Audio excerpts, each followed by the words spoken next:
Welcome to the Tech Egg. Don't get scrambled. Enjoy the video.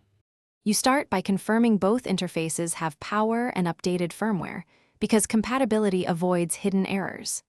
Next, decide which unit will be the clock master. The master provides timing and prevents clicks.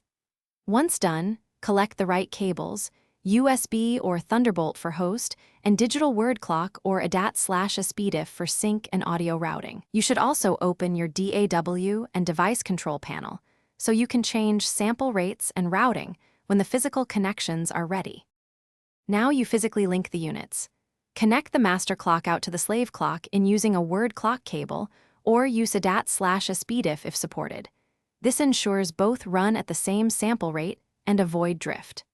Then patch the secondary interface outputs into spare inputs on the primary so the DAW sees all channels.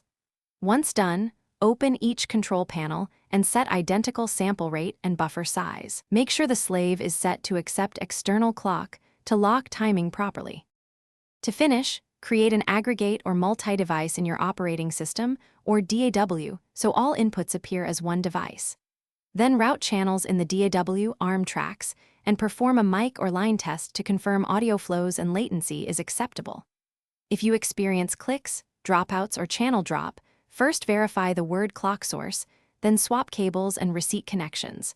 Often a bad coax or mismatched sample rate is the culprit. Finally, save your device settings and project presets for reuse.